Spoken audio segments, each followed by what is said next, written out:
Birth of the New Reaper. My name was Michael Reeves. Was. Past tense. I want you to notice the tense because it is the first thing that goes. Now I am death, and death has no name, only a function and a key, and a long, long list of doors. But I was Michael Reeves for 47 years, a husband, a father of 3, and I am going to hold on to that name for as long as I can, even though I can already feel it loosening, the way a tooth loosens. Still there, still mine, no longer quite attached. Let me tell you about learning to die. You should know what I bought before I tell you what it cost. 5 years. 5 years of being alive when I should have been dead. The cancer simply gone one night, the way frost goes off a window when the sun finds it, and the doctors wrote their baffled papers and called it remission, and I let them. 5 years with David and Emma and Lucy. 5 years to be their father a little longer, after they had already lost their mother and very nearly lost me too. I used every minute of them. I watched David set his jaw and decide, the way the eldest decide things, that he would spend his life fighting the thing that had taken his mother, medical school, the white coat he hadn't grown into yet, a war he meant to wage one patient at a time. I heard Emma sing again. She had stopped when Sarah got sick. Grief had closed her throat. But there was a wedding in the 3rd year, a cousin's, and she stood up and sang, and I watched from the back of the room and understood that I had bought that song, with the worst bargain ever struck, and that I would have paid it 10 times over to hear it. And Lucy grew from 9 to 14 in those 5 years, from a child who painted suns into a girl who painted faces, and most of the faces, God help me, were mine. And then the 5 years were up. He came for me at the end, my predecessor. He had warned me twice by then. Once in a hospital room, the day he laid the whole terrible truth in front of me and let me choose it anyway. Every horror of it, the metronome and the doors and the ghosts he had made, all of it, so that I would not be able to say I hadn't known. And once near the end of the 5 years, in my own living room, standing there with his hollow eyes and his cosmic exhaustion, trying again to put into words a thing words cannot hold. I had forgiven him both times. I think that hurt him more than anything else I could have done. But at the very end he came not to warn but to collect. The way he had collected my Sarah, the way he had collected 10,000 others. He looked at me with something I can only call relief, terrible and naked, because I was his way out of an eternity, and I did not begrudge him it. I knew what I was. I had always known. I don't remember dying the second time. I remember my children in the room, older now, David 27, Emma 24, Lucy 14, and I remember the sound they made, which is a sound I will be hearing for the rest of eternity, the sound of 3 people losing the same person twice. And then his door closed behind me, the last door anyone would ever open on my behalf, and I was no longer Michael Reeves. I was the New Reaper, and the key was already burning in my hand. 3 seconds. That is how long I was given to understand what I had become. 3 seconds to feel my children sobbing in a room I was no longer in. 3 seconds to know that I was now the thing that would one day come for each of them. 3 seconds to grasp that the love which had made me do this had also made me their executioner. Then the key burned, and I was pulled halfway around the world, and the work began. A child. Of course it was a child. I would learn that it is always, somehow, a child first, that the universe or the Father or whatever sits behind the doors has a particular and merciless sense of how to break a new reaper in. Her name was Priya. She was 6 years old, and she was dying of leukemia in a hospital in Mumbai, and she saw me the instant her soul came loose, the way they all see me now. "Are you here to take me to heaven?" she asked. She asked it in Hindi, but I understood her perfectly. I understand everyone now, every language that is or was or will be. Death, it turns out, is the one translator no one ever has to hire. Her voice was so small. Lucy had had a voice like that once, before the 5 years, before any of it. "I'm here to open a door," I said. My own voice had already changed, deeper, older, carrying the echo of all the other deaths happening in the same instant. 1,000 of them, 10,000, a chorus I would never again be without. I don't want a door. I want my mama. She's right there, I said, and I pointed, because her mother was right there, holding Priya's small body, not yet understanding that it was empty. But she can't see me anymore. No, I said, she can't. That's not fair. And I, who had 3 children of my own that I would never hold again, who had become death precisely so that a 9-year-old would not have to lose both her parents at once, I looked at this 6-year-old and said the only true thing I had. No, it isn't fair. It isn't fair at all. Her door was orange, marigold orange, the color of the flowers they string up for festivals and funerals both, and it was covered in dancing elephants, painted by no hand, summoned out of whatever a 6-year-old loves most. She walked toward it, and at the threshold she turned and looked back at her mother, back at the body, back at the whole bright, unfair world she was leaving. And she kept looking, walking backward through her door, watching her mother until the very last instant the door allowed. My predecessor had mentioned that. The backward glance. Every soul, he'd said, looks back. I understand now why he mentioned it, because once you have seen it, that final desperate backward look, a soul's whole love for the world it is losing compressed into one turn of the head, you cannot unsee it. It is in every collection. It is in every door. And it is, I would come to realize, exactly what I do too, every moment of every day. I look back, at a living room, at 3 faces, at a song in the 3rd year. I am death, and I spend my eternity walking forward into the work and looking back over my shoulder at everything I left, and I have never once stopped, and I never will. The first month, I went home. I couldn't help it. I would finish a collection, and there is no finishing, only the next one, but in the half-second pauses I learned to steal, the way he had.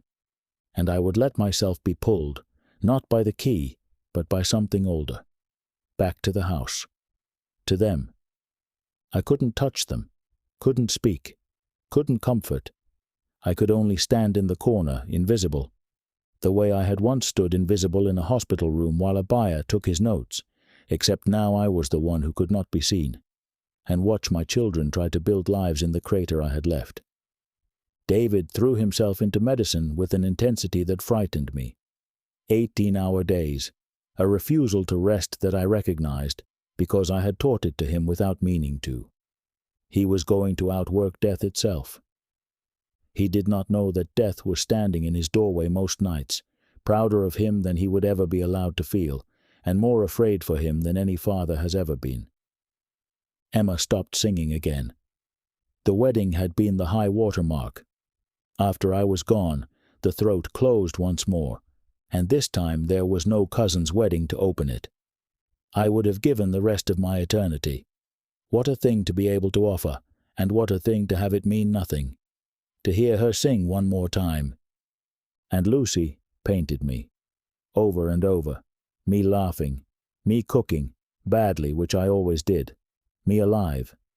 She was 14, and then 15, and she covered her walls with a father who no longer existed, trying to keep him real with oil and patience, and I stood in her room while she worked, and could not tell her that I was there, that I had always been there, that I would be there at the end, which is the one promise I can keep, and the one no one ever wants.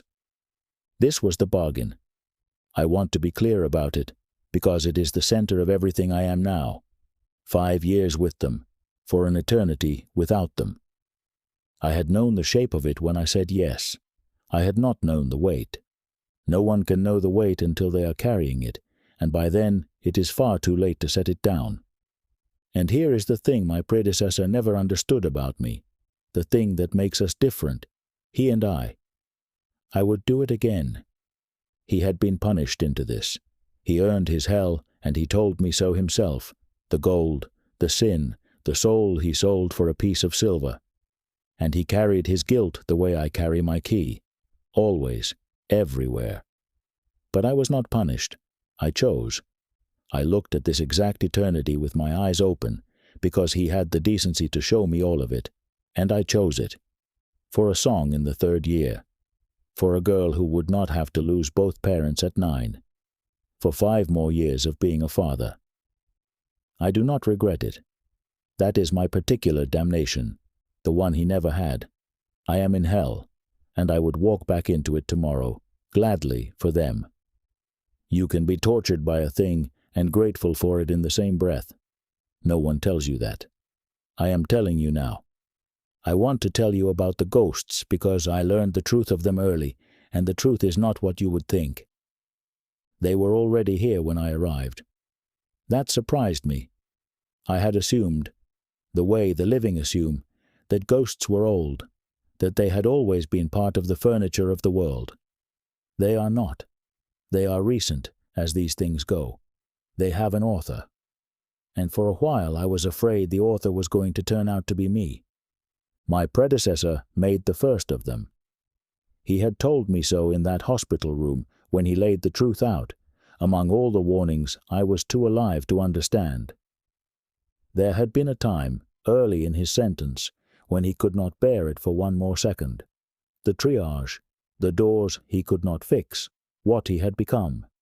So he simply stopped, sat down, refused. He went on strike, he said, with the bitter ghost of a smile, as though death were a job a man could walk off. And for a while he waited to see how the Father would discipline him. A written warning, perhaps. A firing.